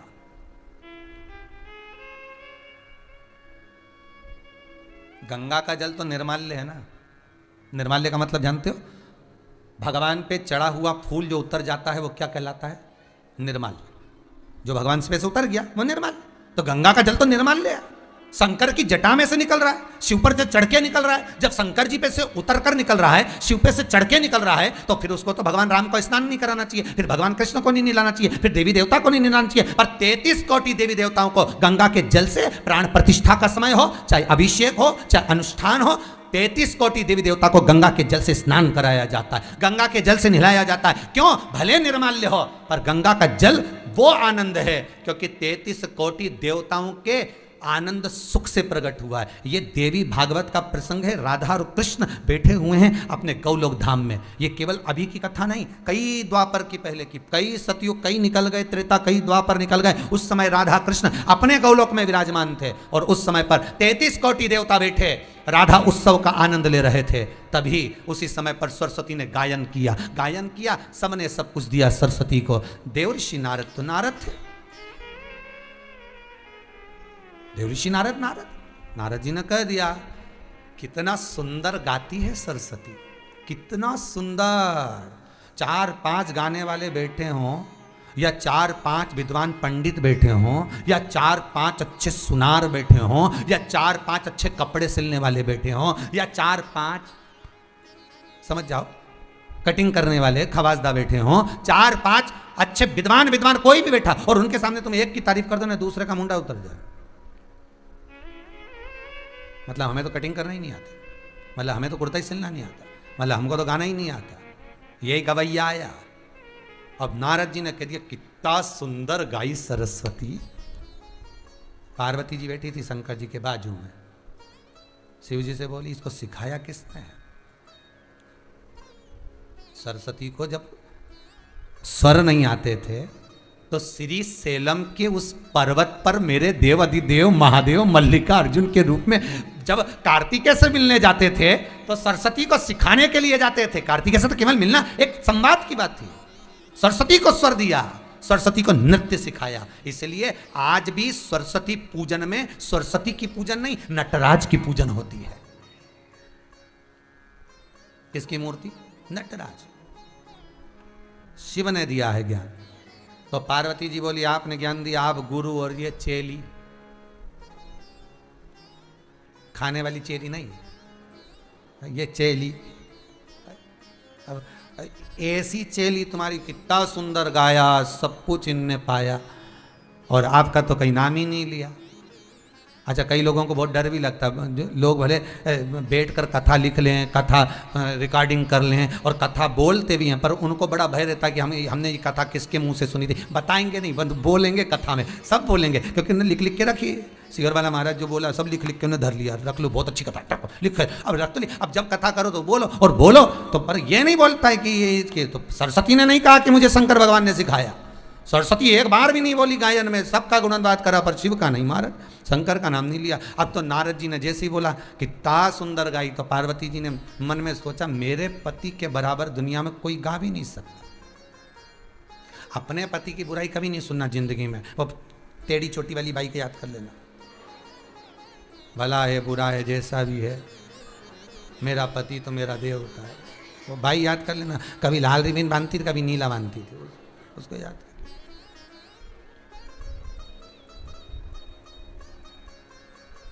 पति की बुराई नहीं सुनना आपने, हो कभी नहीं सुनना। कोई कितना ही के,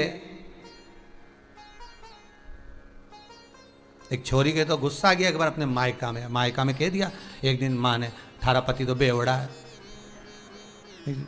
ये के तो गुस्सा आ गया।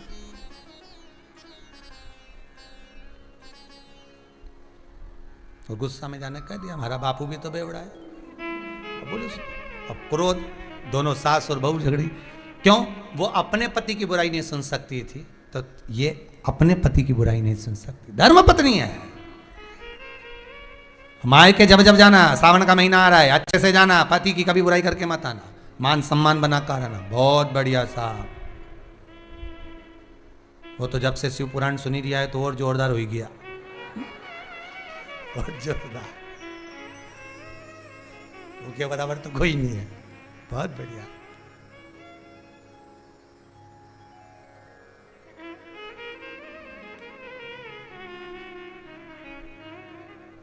एक तो गाने याद करना पड़ेंगे मेरे को भी, भला है बुरा। देखना पड़ेगा। तो अब इतना भाव से बोले, बुराई नहीं सुनूंगे हो। पार्वती जी ने शिव जी से कहा, भोलेनाथ जी से, बाबा मेरा ओघड़दानी, मेरा त्रिकालदर्शी कैलाशी शिव, मैंने कभी नहीं सुना आपके मुख से गायन और आपका नृत्य नहीं देखा। शंकर भगवान मन में सोचे मेरा नृत्य देखेगी तो सब भग जाएंगे जितने बैठे। जितने 33 कोटि देवता कुर्सी लगा के बैठे थे सिंहासनों पे, एक नहीं दिखेगा। एक पांव पटके तो इधर का गया, इधर पटका तो इधर का गया। शिव जी बोले नृत्य तो नहीं दिखाऊंगा पर गायन की बात है तो गाऊंगा। शंकर भगवान ने उठाया डमरू और जो भोलेनाथ जी ने डमरू बजाया, जो डमरू बजाया, धीमा बजाओ भोलानाथ डमरू धीमा बजाओ, धीमा बजाओ भोलानाथ डमरू धीमा बजाओ, ओ धीमा बजाओ भोलानाथ डमरू धीमा बजाओ, धीमा बजाओ भोलानाथ डमरू धीमा बजाओ। ओ डमरू की धुन सुन के राम जी आए, डमरू की धुन सुन के राम जी आए, अरे डमरू की धुन सुन के राम जी आए, डमरू की धुन सुन के राम जी आए, ओ राम जी आए संग सीता को लाए, राम जी आए संग सीता को लाए। अरे धीमा बजाओ भोलानाथ डमरू धीमा बजाओ, धीमा बजाओ भोलानाथ डमरू धीमा बजाओ, अरे धीमा बजाओ भोलानाथ डमरू धीमा बजाओ, धीमा बजाओ भोलानाथ डमरू धीमा बजाओ।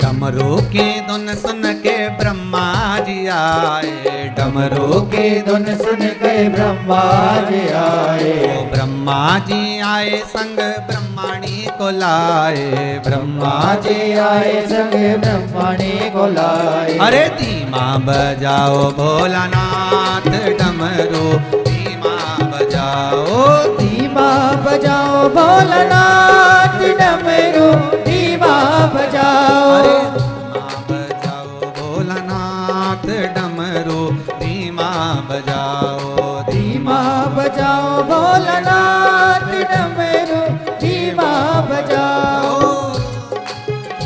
जय हो हरि बोल।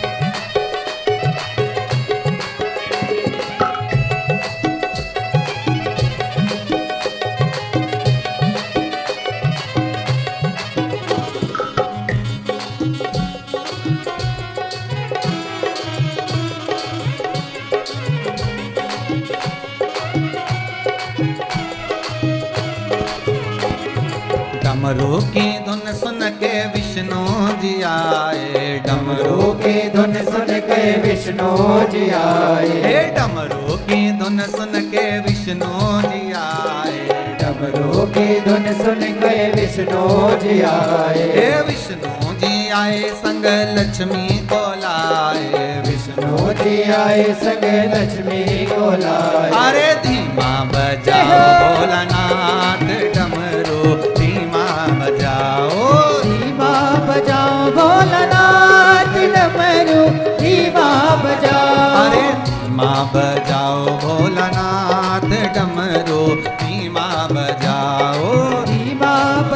भोलानाथ डमरू धीमा बजाओ। अरे धीमा बजाओ भोलानाथ डमरू धीमा बजाओ। धीमा बजाओ भोलानाथ डमरू धीमा बजाओ। अरे धीमा बजाओ भोलानाथ डमरू धीमा बजाओ। धीमा बजाओ भोलानाथ डमरू धीमा बजाओ। हर हर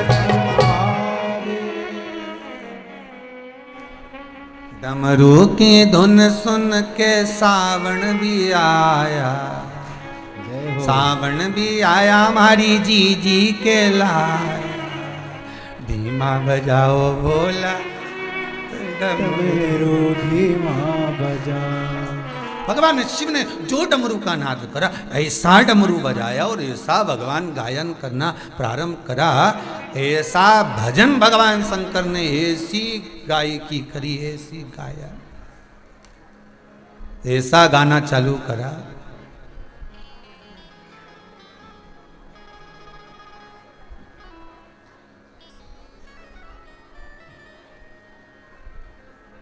सरस्वती मैया तो गाने के बाद बंद हो गई। मतलब सरस्वती मैया ने भजन किया, गायन किया, उसके बाद बंद हो गई। और शिव जी, दो तरह की भजन संध्या होती है, तुम्हारे यहाँ भी हुई होगी, समझ लो जरा दोनों तरह की। एक भजन संध्या होती है जिसमें बढ़िया बढ़िया कलाकार आते हैं, सब माइक ले लेके चट खूब जोरदार नाच गा के, जोरदार बाल माल हिला हिलू के, और अब हमारी तो है ही नहीं, तो जोरदार अच्छी बढ़िया जुल्फे मुल्फे हिला हिलू के नाच के गा के चले जा। एक भजन संध्या तो वो, और जितने वो नहीं गाते तुमसे ताली बजा बजा के तुम्हें निपटा जाते, और खुद गाए ना माइक तुम्हें लगाए। अब समझ में नहीं आया, 10,000 का लिफाफा इनको मिलेगा और हमसे गवा गवा के मार दे रहा। अब भजन वो थोड़ा सा गाए, अपन से ज्यादा गब्बा है। अब माइक ले उनके मुंह में, फिर माइक ले उनके, अब बेचारा गा गा के उसी का गला फट गया जो पास में बैठे थे।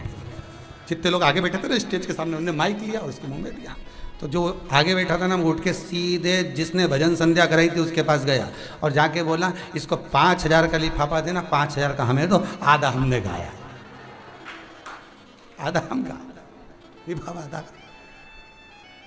दो तरह की भजन संध्या, एक में खूब जोरदार जोरदार गाएं, और वो केवल गिने चुने भजन 9 बजे चालू करेंगे। हमने वाला पहला भजन ये वाला गणेश वंदना गाना है, दूसरा ये गाना है, तीसरा ये गाना, और गिने चुने भजन गाए, तुम लोगों को रिझाया चलेगा। और दूसरी भजन संध्या एक होती है गांव में गम्मत, और वो हारमोनियम लेने, तबला ने, ढोलक लेने, और फिर मंजीरा लेने, सब ऐसा घेर के बैठ जाए और लगने दो, फिर सुट्टी और चलने दो। अब बोलो कौन सी भजन संध्या पहले बंद होगी? वो अब कौन सी भजन संध्या पहले बंद होगी? बोलो। वो की है तो वो जो स्टेज पे हो रही थी ना, वो तो 10-11 बजे 12 बजे अक्षतम केशवम राम नारायणम, वो तो पूरी हो गई। और इनकी तो 10-11 बजे तो चालू हुई, सुबह 4 बजे भी इनके कहीं नहीं हुई, तो चलने दो। तांबा का हंडा तो धरो पानी, और जो गम्मत चले ने, 2 गाने बैठे ने 2 सुट्टी लगाए, फिर 2 गाने बैठे ने 2 सुट्टी लगाए, और चलती रहे बस ये। तब बाजू वाले ने कहा 7:30 बज चुकी है, गम्मत बंद। तब इनने चाय माय पी, घर गए, मुंडा धोया, पत्नी के तो मालूम था भी आया। 2 तरह की, एक सरस्वती मैया ने भजन गाया और एक शंकर जी ने गाया। अब शंकर जी कौन सा गाए? जो गाय जितने बैठे थे भगवान की गायकी में इतने डूब गए, इतने डूब गए, इतने डूब गए कि इनके सुध नहीं रही। 33 कोटि देवताओं का शरीर पिघल गया, जल बन गया। वो जल शंकर जी के चरणों में जाकर पड़ गया, वो जल गंगा जल बन गया, वही जल ब्रह्मा के कमंडल में गया। 33 कोटि देवता जल का रूप धारण कर लिए। 33 कोटि देवता।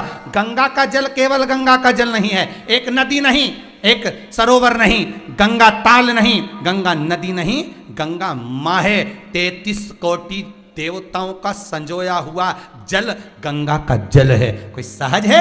देवी भागवत कहती है कि वो गंगा जल सहज नहीं है महाराज। ये गाना प्रारंभ करे, वो भक्ति में गाना सुनकर भजन सुनकर डूब गए, पिघल गए। 33 कोटि देवता शंकर के भजन सुनकर पिघले थे। मेरा द्वारकानाथ माता रोहिणी के शब्द सुनकर पिघला था। जिस समय पर माता रोहिणी द्वारका में आई और उनको रोक लिया, रुक्मणी, सतभामा, जामवंती, कालंदी, मित्रवंदा, लक्ष्मणा, सबने रोका, मां रुको, मां रुको। क्या हो गया बहुओं, क्या बात है? मां, हमने सुना है भगवान कृष्ण की कथा, जब वृंदावन में रहे, ब्रजरज में रहे, गोकुल, बरसाना, नंदगांव, मथुरा, जितनी जगह पर भगवान रहे उनकी लीला को हमको सुनना है। माँ, आप तो ब्रज में रहती थीं, कन्हैया आपके आंगन में खेलते थे दाऊ भैया के साथ, आपको तो कृष्ण की सब लीला मालूम होगी ना माँ, हमको कह दो। इतने में रोहिणी जी बोली, काकी बोली रोहिणी कि मैं कथा तो कह दूं, कृष्ण का चरित्र तो कह दूं, ब्रज की पूरा चरित्र मैं तुम्हें सुना दूंगी, मना नहीं है, ब्रज का चरित्र कहने में मुझे मना नहीं, पर दिक्कत इतनी सी है, अगर मैं तुमको ब्रज का चरित्र सुनाऊंगी, गोपियों का चरित्र सुनाऊंगी, ग्वालों का चरित्र सुनाऊंगी, और उस समय पर अगर कृष्ण आ गया और कन्हैया ने मेरे मुख से सुन लिया तो वो रो देगा, इसलिए मैं कैसे सुनाऊं। तो इन्होंने कहा चिंता मत करो, आप चिंता मत करो, हम सुभद्रा जी को खड़ी कर देते। किसको खड़ा करा? सुभद्रा। सुभद्रा जी को बुलाया गया, आप यहां खड़ी हो जाओ दरवाजे पर। दरवाजे पर? हाँ, बस यहीं खड़ी रही। सुभद्रा जी ने पूछा क्यों, मुझे दरवाजे पर क्यों खड़ा करा जा रहा है?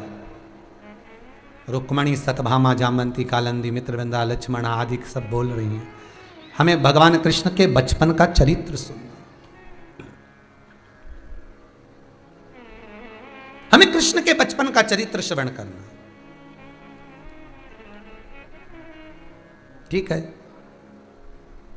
तो करना क्या है? मुझे सुभद्रा जी से कहा एक काम करना, कन्हैया ना आ जाए उसका ध्यान रखना, गोपियों को याद कर कर रोएगा ना तो अच्छा नहीं लगेगा कृष्ण। सुभद्रा जी दरवाजे पर खड़ी हो गई। रोहिणी काकी ने कथा कहना प्रारंभ करा। भगवान का बाल्य चरित्र जो रोहिणी जी सुनाती सुनाती गई, फिर मथुरा आने की जो कथा कहना प्रारंभ करा, नैनों से नीर रोहिणी जी के बहना चालू हुआ। रुक्मणी, सतभामा, जामवंती, कालंदी सब रो रही हैं। इतनी देर में भगवान कृष्ण और बलराम का आगमन हो गया। कृष्ण और बलराम आ गए। सुभद्रा जी बीच में खड़ी थी, एक इधर से आया, एक इधर से आया, कृष्ण इधर से, बलराम इधर से, सुभद्रा बीच में खड़ी। चरण सुभद्रा के पास में रखा ही था। सुभद्रा तो खुद आंखों से नीर बहा रही थी भगवान की लीला को सुनकर। कन्हैया मौन होकर खड़े हो गए। रोहिणी जी कथा कहती रहीं, कन्हैया आंख के आंसू खुद के पोंछते रहे।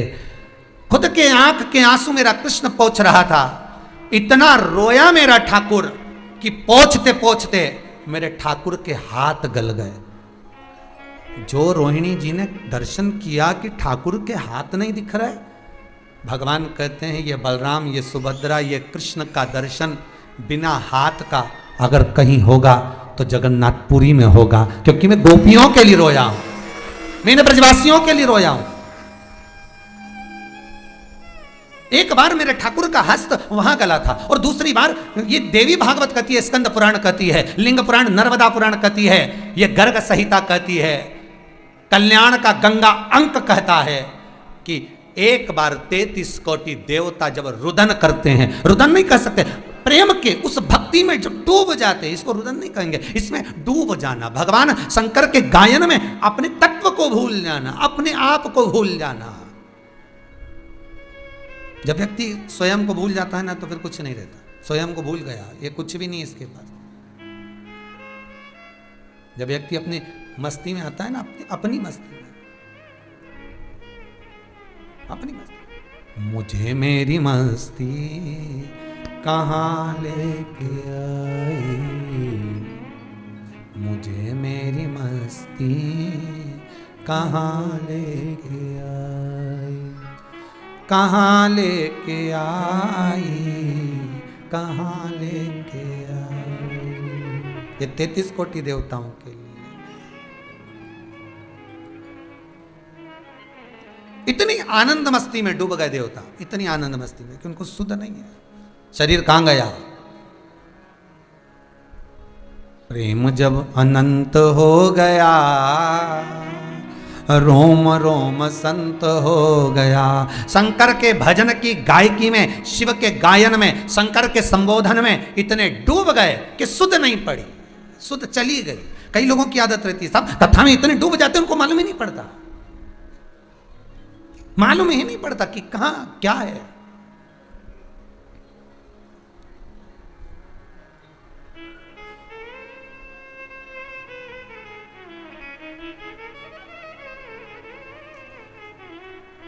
कहां सुध थी?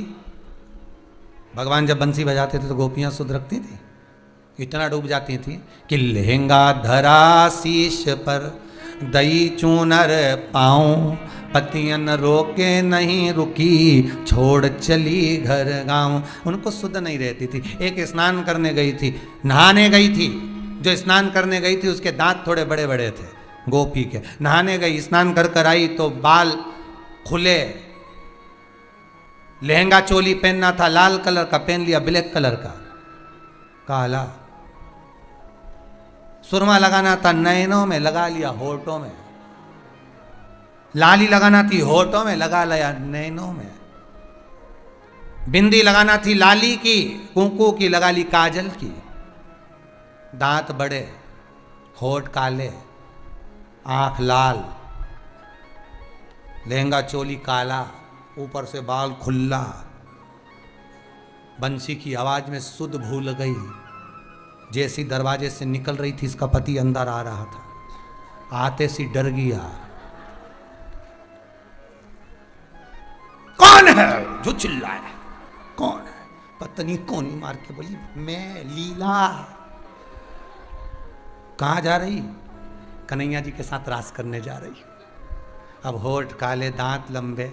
हमें तो हमारे इधर का वो 16 श्राद्ध में गोबर की संजा होली नहीं बनाए, वो याद आ गई। हिरनी का बड़ा बड़ा दांत, कि थारी अम्मा मारेगी कि कूटेगी। अब ध्यान, अब गाते ना माता, छोटी सी गाड़ी लुढ़कती जाए, जा में बैठी संजामा, संजामा। गागरो चमकाती जाए, चूड़लो चमकाती जाए, बोझ जाए, बोले तो।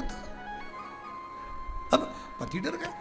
पति ने कहा ऐसा श्रृंगार करा, जरा दर्पण तो देख ले। पत्नी बोली तुम देख लो, हम तो अच्छे हैं।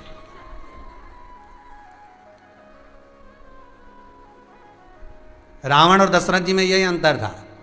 दशरथ जी दर्पण खुद देखे थे, उन्होंने देख लिया था, बाल सफेद हो गया तो राम जी को राज दे दिया था। और रावण को कोई कहता था कि दर्पण देख लो तो रावण गुस्से में आ जाता था, तू देख ले। रावण और दशरथ जी में यही अंतर। भगत और क्लेशी में यही अंतर होता है। भगत जो होता है ना, वो दर्पण देखना खुद देखता है कि अपने भीतर की कमी क्या है, अपने भीतर का अहम को मेरे को निकालना है। और जिसके भीतर अहंकार बहुत होता है ना, वो दर्पण देखने पसंद नहीं करता। वो तो जब देखे तो बस यही देखे, कितना जोरदार, बस अहम और बढ़ जाए।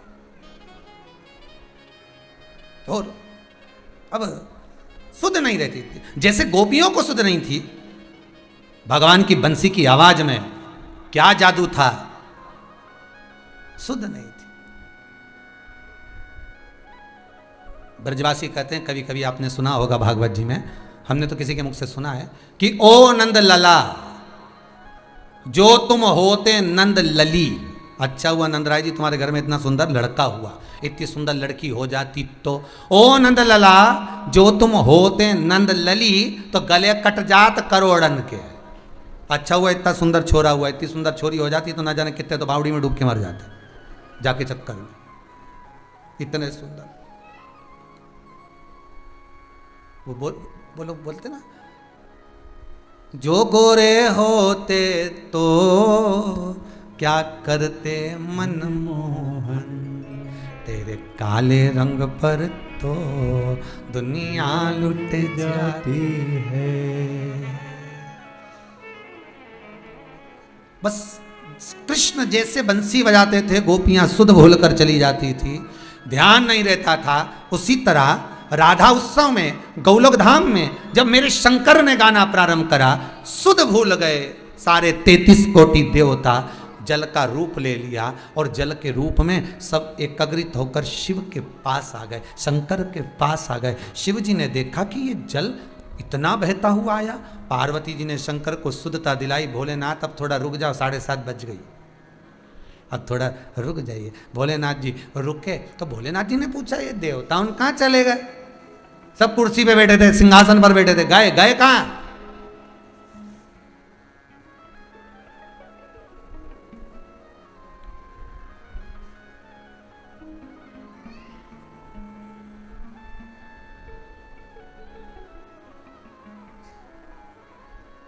बहुत बहुत अंतर होता है, बहुत अंतर।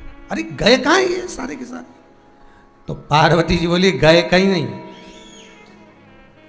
कथा सुन सुनकर, भजन सुन सुनकर ये सब पानी का रूप धारण कर लिए। तुम्हारे चरणों के पास सब है, तुम्हारे चरणों के पास सब जल के वेग में है, सब जल के रूप में। शिव जी ने जल को हाथ में उठाया,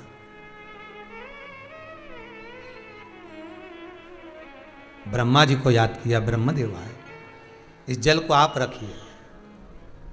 सारे देवता अगर इस जल के रूप में हैं तो इस देवताओं को, इस जल को, इन देवताओं को मैं अपने मस्तक पर धारण करूंगा।